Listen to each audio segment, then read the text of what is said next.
Kak, di aula ada yang kesurupan lagi. Nah, tiba-tiba ada yang dorong dari belakang, begini, kencang. Dek.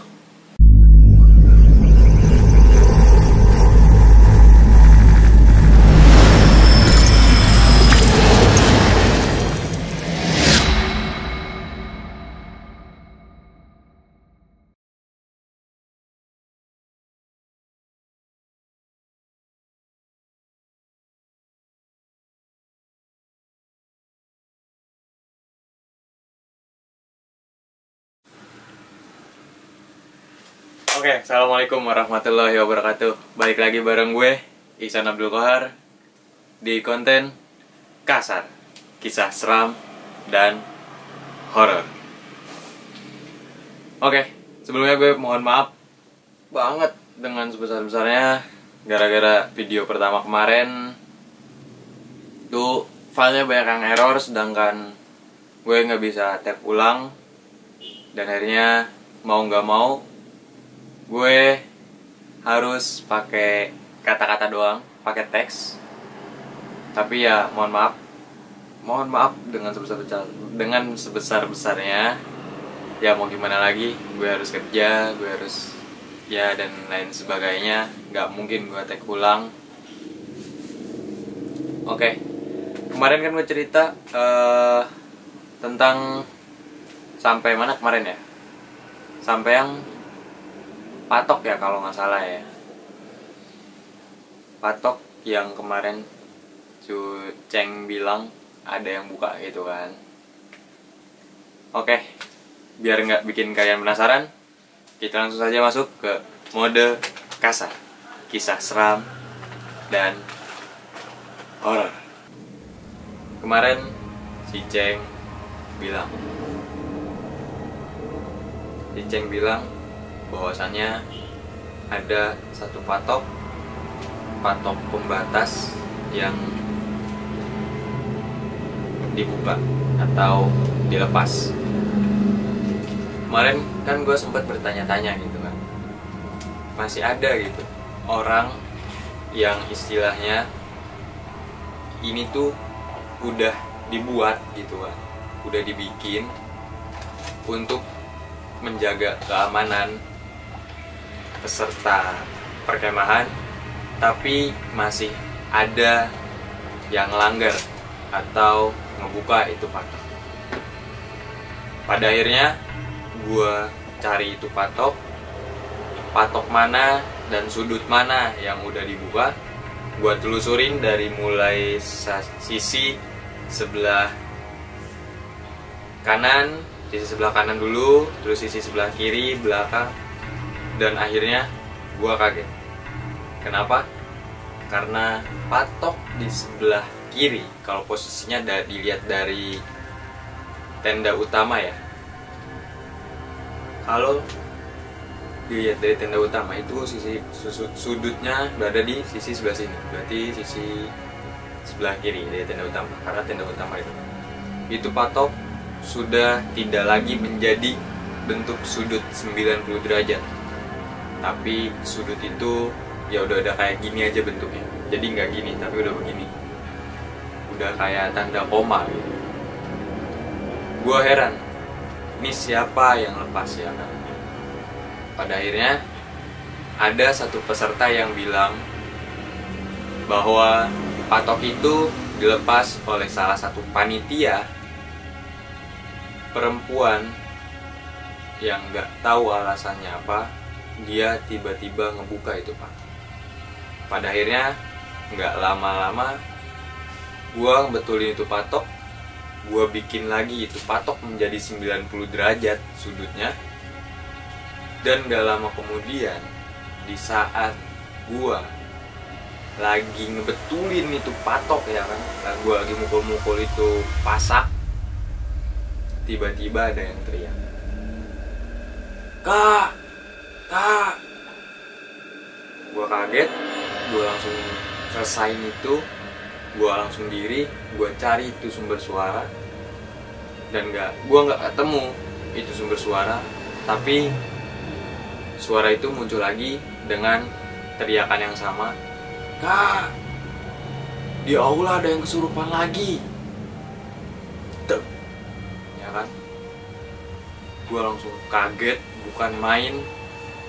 Karena di saat itu patok sudah dipasang, tiba-tiba ada yang kesurupan lagi.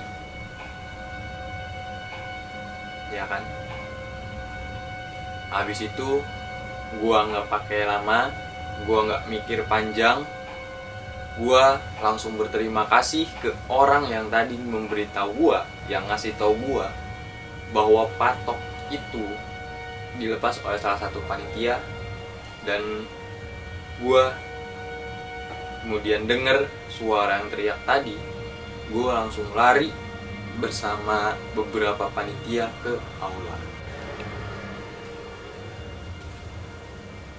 Setelah gua nyampe di aula tersebut, itu udah ada beberapa orang, udah ada beberapa peserta, kurang lebih 5 peserta yang udah berada di ruangan sebelah kiri aula.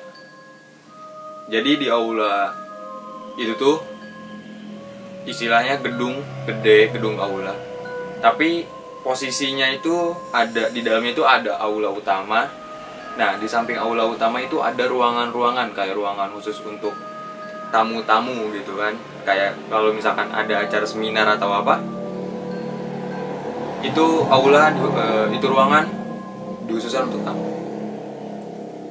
Setelah gue masuk, udah ada 5 orang yang kesurupan. Tapi ada yang gue heran, itu ada bukan sepasang ya, ada satu perempuan dan satu laki-laki yang kesurupan. Itu dipisahkan ruangannya, nggak tahu kenapa, hanya satu laki-laki doang itu yang terpisah. Usut punya usut, gua tanya ke panitia, ini kenapa kok dipisahkan, sedangkan yang perempuan ini enggak, padahal di dalamnya, di ruangan yang perempuan yang kesurupan tadi itu ada beberapa orang yang laki-laki juga yang kesurupan. Terus panitia itu jawab,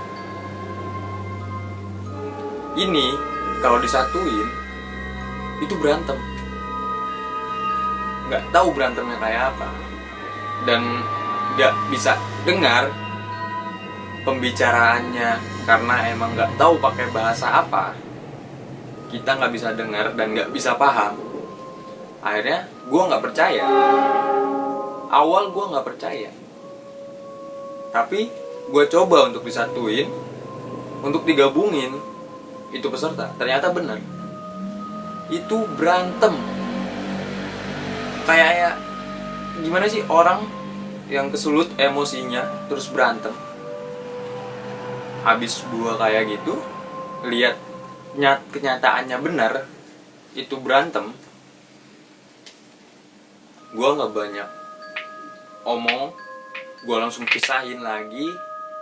Dan biasaan ya, kalau misalkan ada orang kesurupan tuh gue selalu penasaran, selalu heran, kenapa sih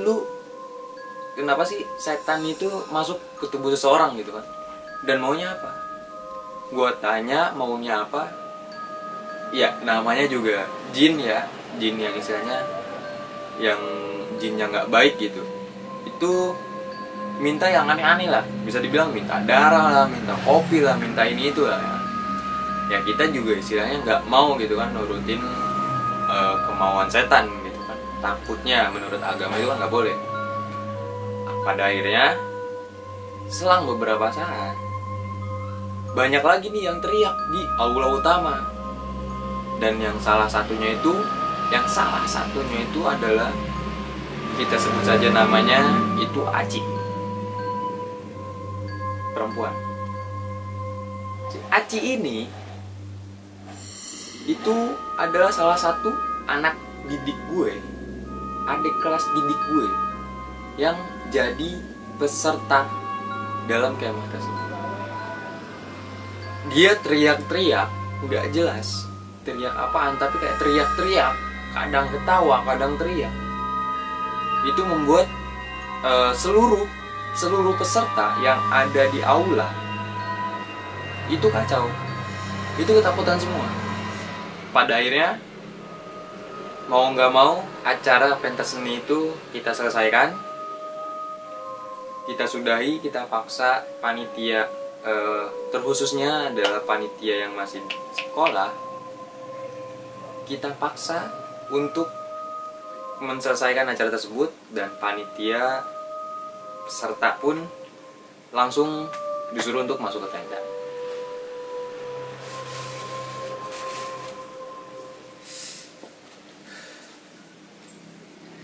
Di saat gua dan panitia yang lain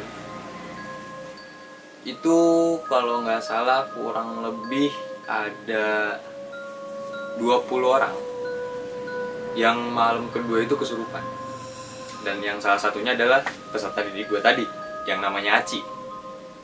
Di saat gua dan beberapa rekan panitia mencoba untuk menyadarkan dengan ya ngelakuin segala cara lah, bisa dibilang ngelakuin segala cara, ya kita doa sebisa-bisanya, istighfar, ayat kursi dan yang lain sebagainya, ayat-ayat Allah, ayat-ayat Al-Quran. Itu tiba-tiba, nggak tau lah ini halusinasi gue atau apa, itu tiba-tiba di pintu aula, pintu belakang aula, kan pintu aula belakang ini kan kaca, di pintu aula itu ada sosok tinggi besar warna hitam. Nggak tahu gua ini ngelihat atau halusinasi ya, karena ya namanya juga keadaan lagi kecoh, mungkin bayangan atau apa. Tapi itu sosok cuman diri di pintu begini, tangan begini, dengan tatapan tajam gitu ya kan, tatapan gimana ya, bisa dibilang kesel. Tatapan kesel gimana sih, tatapan sinis gitu kan, ngeliatin ke kita, dan senyum menyeringai gitu, senyum takut gimana sih, senyum serem gitu. Gua ya karena gua nggak mau mikirin ke situ dan nggak mau mikirin dulu ke situ, pada akhirnya gua langsung nundukin pala gua, nundukin mata gua begini, dan langsung coba untuk nyadarkan peserta-peserta yang lain nih yang kesurupan.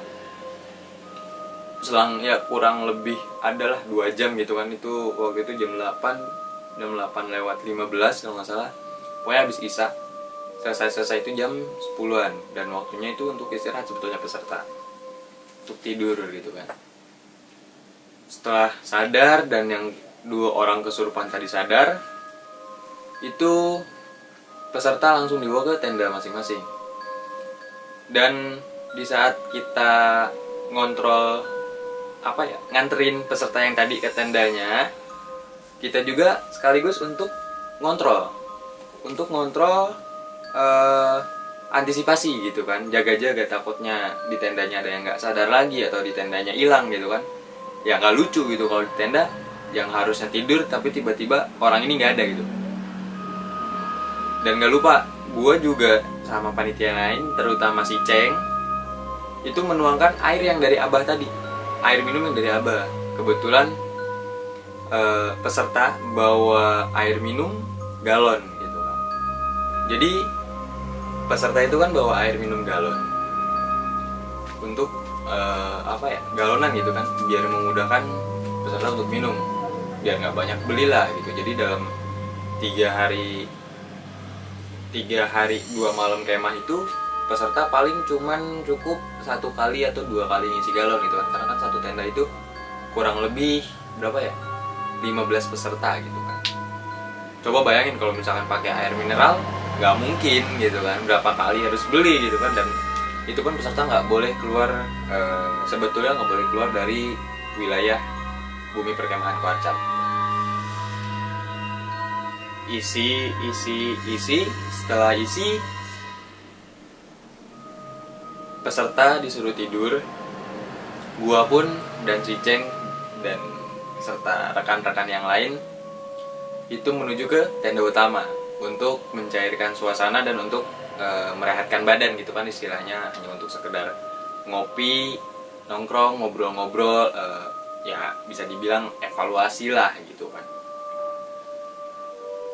Lagi ngobrol-ngobrol kayak gitu, kita juga mempersiapkan untuk acara intinya gitu kan. malam, bisa dibilang apa ya, malam akbar gitu. Bukan malam akbar sih, acara puncak. Kalau di perkemahan itu kan acara puncak, khususnya perkemahan pramuka. Itu acara puncaknya kan kita bikin api unggun gitu kan. Karena kan setiap peserta disuruh untuk membawa kayu bakar. Kita bikin api unggun. Nah, itu adalah acara puncak malam pramuka gitu kan, malam kemah pramuka gitu. Nah, gue sama seluruh panitia kan sambil mempersiapkan untuk malam puncak gitu kan, api unggun. Kita persiapan, susun api unggun. Setelah selesai, ya kurang lebih jam 2 malam, gua dan panitia, bukan gua sih, panitia yang SMP itu, yang anak-anak SMP, siswa-siswa SMP, langsung menuju ke tenda peserta untuk membangunkan peserta gitu, karena waktu udah 2 malam buat acara api unggun, malam terakhir gitu kan. Bangunin, selesai. Terus peserta pun dibikin membentuk sebuah lingkaran gitu kan, di tengahnya api unggun. Pencahayaan, karena waktu itu kita pencahayaan pakai kamera tembak, lampu tembak gitu kan, lampu sorot. Ya kalau bisa orang bilang sih lampu tembak gitu kan, bukan lampu sorot. Kita pakai lampu sorot, kita matiin, setelah itu dinyalain lah gitu kan, acara sambutan dan yang lain-lain. Setelah acara sambutan dan lain-lain, kita nyanyi. Nah, waktu itu kan gue posisi ngebelakangin, berarti belakang gue sini itu ada tenda utama. Nah, di tenda utama berarti gue menghadap posisi ke tenda peserta yang di belakang gitu kan. Nah, pas di api unggun ini, gue ngeliat di belakang tali batas, di belakang batas wilayah itu banyak sekali sosok-sosok warna hitam. Sosok warna hitam, ya mungkin halusinasi atau ya bayangan gue aja kali ya. Tapi nggak mungkin kalau bayangan peserta, karena peserta itu membentuk lingkaran itu jauh dari batas tali gitu kan. Bisa dibilang dari batas tali itu peserta kurang lebih 15 meter. Berarti otomatis sebesar-besarnya api dan seterang-terangnya api, itu bayangan manusia itu cuman ya paling lebar 2 meter gitu, nggak nyampe 15 meter. Tapi itu di belakang batas itu gua ngeliat banyak sekali sosok yang ngeliatin ke kita dengan tatapan tajam, kayak sosok yang tadi di jendela gitu, yang diri gitu kan. Sosok banyak banget, gue nggak tahu itu sosok apa. Tapi gue nggak mau mikirin itu karena kita lagi acara, ya bisa dibilang lagi happy lah ya, api unggun itu, nyanyi-nyanyi. Karena gue nggak mau mikirin itu terus, gue akhirnya berpindah nih di depan peserta yang posisinya menghadap ke tenda utama. Berarti posisi gue di sini menghadap ke tenda utama, ke sini kan. Nah, gue berjarak dengan peserta itu sekitar 2 meter. Karena dari peserta ke api unggun itu berjarak 5 meter gitu kan.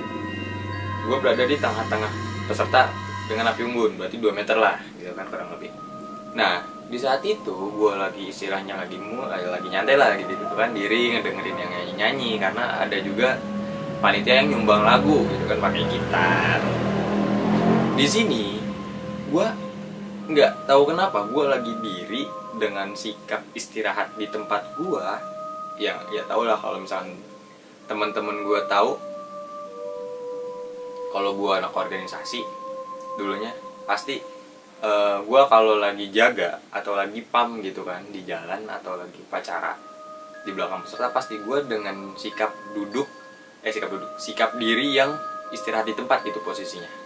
Nah, tiba-tiba ada yang dorong dari belakang begini kenceng, dek. Kayak gimana sih, tahu lagi lari-larian ya, lagi bercanda gitu, tiba-tiba dorong gitu kan, biar kesungkruk gini nih.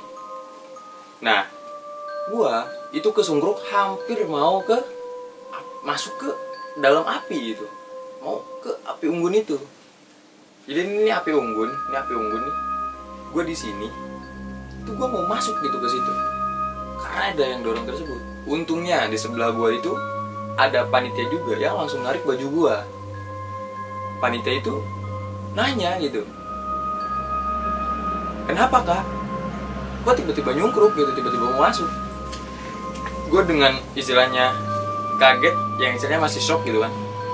Gue jawab, nggak apa-apa gitu, nggak apa-apa, kesandung aja gitu kan. Meskipun ya dia juga heran kali ya dengan tatapan herannya gitu kan. Kok perasaan tadi istirahat gitu, nggak diam gitu, misalnya nggak gerak gitu kan. Nah, terus itu selang beberapa menit, ini nggak tahu halusinasi gua aja atau emang nyata gitu, kelihatan nama gua itu api itu membentuk kayak gimana ya, tahu gambar-gambar iblis kan? Coba deh search di Google gambar iblis. Itu kan sosok merah menyala gitu kan, ada tanduknya begini kan. Nah itu api itu percis kayak gitu, mirip banget kayak gitu. Mungkin kayak gua over halu kali ya, karena emang habis kejadian kayak tadi gitu kan, kayak gitu, jadi over halu gitu. Yaudahlah, akhirnya gua pun langsung ikut nyanyi ini itu, tiba gitu kan. Selesai lah acara jam 4 pagi. Jam 4 pagi anak-anak disuruh tidur. Ya mungkin meskipun tidur 45 menit atau 1 jam ya nggak mungkin gitu kan. Tapi ya peserta pun disuruh tidur, kita pun istirahat, panitia. Gua pun duduk di depan api unggun, ngebelakangin tenda utama kayak tadi pertama gua diri pas acara api unggun gitu kan. Gua duduk, gua ngobrol-ngobrol, lagi duduk pun lagi ngobrol, gua nggak fokus gitu karena mikirin sosok yang hitam yang banyak itu sama kejadian yang gue didorong gitu. Nah habis itu ya akhirnya karena mungkin gue juga capek, pikiran gue juga udah mumet mikirin tadi, akhirnya gue tidur. Keesokan harinya pagi-pagi jam 7, alhamdulillahnya nggak ada kejadian apa-apa lagi gitu.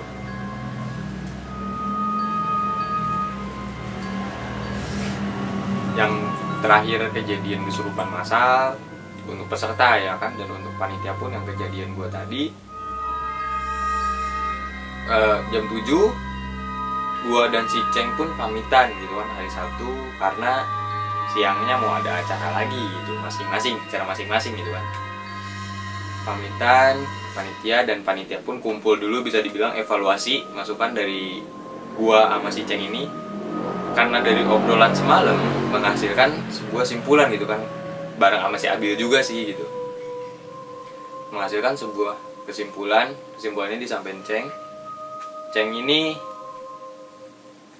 bilang ke panitia bahwa lain kali untuk kegiatan kayak gini diutamakan dan lebih didisiplinkan lagi untuk keamanan, kedisiplinan peserta dan kedisiplinan panitia. Jangan sampai ada panitia yang ngelanggar peraturan dari panitia gitu kan, untuk keamanan jalannya acara dan keamanan peserta gitu.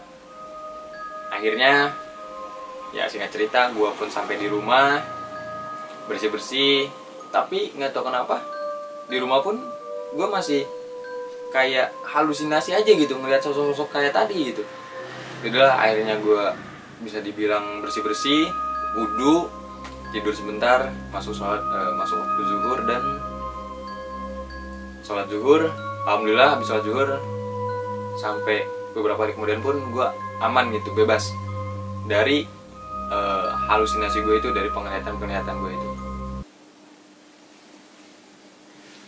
Oke, sampai di sini aja ceritanya. Gimana menurut kalian? Serem apa enggak? Horor apa enggak? Gitu kan? Menurut gue sih horor, tapi nggak tahu menurut kalian.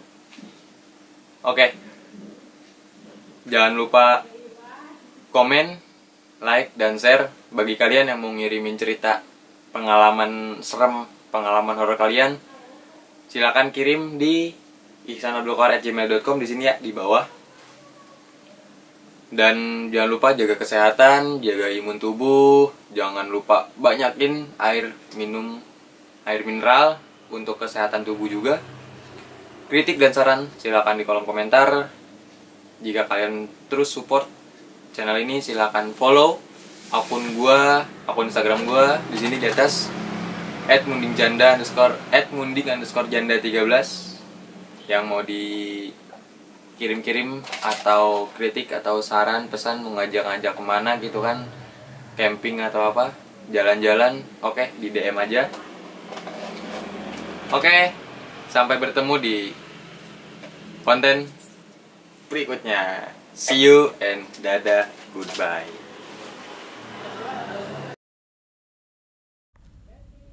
Terima kasih telah menonton video ini. Jangan lupa subscribe dan ketik loncengnya, komen, like, dan juga share pada teman-teman kalian. Semoga bermanfaat.